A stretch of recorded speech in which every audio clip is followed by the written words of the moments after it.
अस्सलाम वालेकुम स्टूडेंट्स। आज हम जो टॉपिक स्टार्ट कर रहे हैं वो है bank reconciliation statement. Following is the information provided by Mukeem company at April 30, 2015 for preparing of bank reconciliation statement. Number 1 पे है, on April 30 bank statement showed overdraft of ₹8,500 and cash book had a balance of ₹30,600।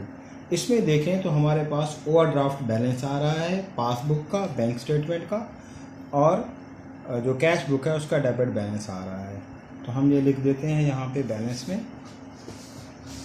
Cash book का balance है 13,650, वो हमने लिख दिया, और passbook का है ओवरड्राफ्ट बैलेंस, वो हमने ब्रैकेट में लिख दिया। ओवरड्राफ्ट बैलेंस का मतलब ये है कि आपने बैंक के पैसे देने हैं, इस वजह से ये क्या है, ब्रैकेट में लिखा हुआ है। आपने बैंक से लेने नहीं हैं, आपका बैंक में बैलेंस नहीं है, बल्कि आपने बैंक के पैसे देने हैं। बैंक ने आपको शॉर्ट टर्म लोन दिया हुआ है, इस वजह से ये ब्रैकेट में आ रहा है। उसके बाद है डिपॉजिट इन ट्रांजिट ₹80,000 के आपने 80,000 बैंक में जमा कराया है, लेकिन वो अभी बैंक में नहीं पहुंचा है या बैंक ने उसको आपके अकाउंट में ऐड नहीं किया है। हमने तो चूंकि उसको कैश बुक में ऐड कर लिया था 80,000 को, हमने इसको ऐड कर लिया था 80,000 को, लेकिन बैंक ने उसको ऐड नहीं किया, तो इस वजह से हम उसको डिपॉजिट एंड ट्रांजिट के नाम से पासबुक में ऐड कर लेते हैं। दोबारा समझ लें कि जो चीज़ कैश बुक में ऐड हो चुकी है और पासबुक में ऐड नहीं हुई तो पासबुक में वो ऐड होगी, और अगर कोई चीज़ कैश बुक में लेस हुई है और पासबुक में लेस नहीं हुई तो पासबुक में लेस होगी। इसी तरह अगर पासबुक में कोई चीज़ ऐड हुई है और कैश बुक में ऐड नहीं हुई तो हम उसको कैश बुक में ऐड करेंगे। अगर पासबुक में कोई चीज़ लेस हुई है और कैश बुक में लेस नहीं हुई तो हम उसको लेस करेंगे।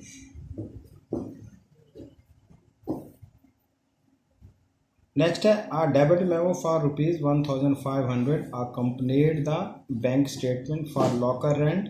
The bank had erroneously charged this to Mukeem company instead of Mukeem brothers. देखिए, ये कोई लॉकर चार्जेस थे किसी और कंपनी के नाम मिलते जुलते थे, मुकीम कंपनी एंड मुकीम ब्रदर्स। तो मुकीम ब्रदर्स के थे लॉकर रेंट के चार्जेस 1,500 रुपये, बैंक ने आपके अकाउंट से क्या कर दिए, माइनस कर दिए। तो ये बैंक का एरर है, बैंक ने अगर माइनस किए हैं तो बैंक दोबारा उसको क्या कर दे, ऐड कर दे। लिहाजा यहाँ पे सर्विस चार्जेस क्या हुए हैं, ऐड हुए हैं लॉकर चार्जेस के नाम से, ब्रैकेट में लिख दें error in recording.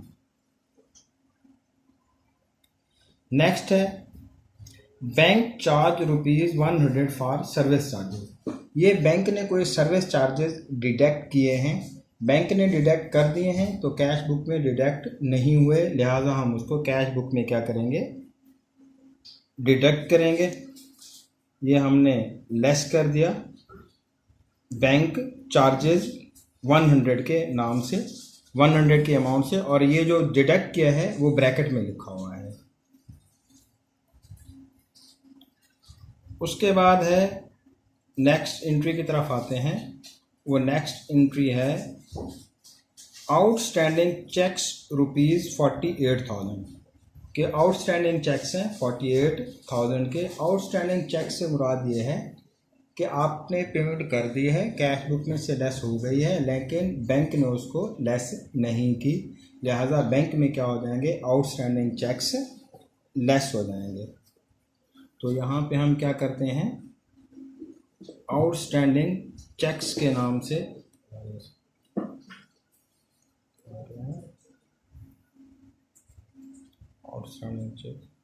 Outstanding checks 48,000 के नाम से यहाँ पे क्या हो गए हैं, लेस हो गए हैं। यहाँ पे हम क्या कर देते हैं, उसको लेस कर देते हैं। ये एंट्रीज थोड़ी आगे पीछे हुई है तो इसको कंसिडर मत करें, देखें जो ट्रांजैक्शन हुई है वो कहाँ पे हुई है, हम सिर्फ उसी को ही देखेंगे। उसके बाद है, a direct remittance in bank account for ₹8,000 by a customer, कि किसी कस्टमर ने जाके कंपनी के अकाउंट में 8,000 डायरेक्ट डिपॉजिट करवा दिया है। तो इसका मकसद है अकाउंट्स रिसीवेबल ने बैंक में तो जमा करा दिया है, लेकिन आपकी कैश बुक में वो जमा नहीं हुआ है, तो हम 8,000 को कैश बुक में क्या कर देते हैं, ऐड कर देते हैं। तो ये हुआ है, अगर आप देखें तो ऐड हुआ है अकाउंट्स रिसीवेबल के नाम से 8,000 से, ये डायरेक्ट डिपॉजिट वाली एंट्री है।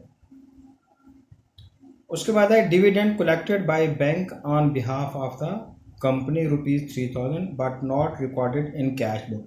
ये किसी कंपनी ने प्रॉफिट दिया था, डायरेक्ट आपके अकाउंट में जमा हुआ, बैंक ने तो उसको ऐड कर दिया, लेकिन कैश बुक में ऐड नहीं हुआ, तो हम इसको कैश बुक में ऐड कर देते हैं डिविडेंड इनकम के नाम से ₹3,000। ये 3,000 ऐड हुआ है। उसके बाद है a cheque for ₹720 of Azeem deposited in the bank was erroneously recorded in the cash book 270। देखिए ये होता है error in recording. Error in recording में आप याद कर लें, सबसे पहले तो डिफरेंस निकालते हैं। 720 का चेक था, तो आपने 270 रुपये ऐड किए, तो जितने आपने ऐड नहीं किए 720 में से 170 माइनस कर दें तो वो 450 आएंगे।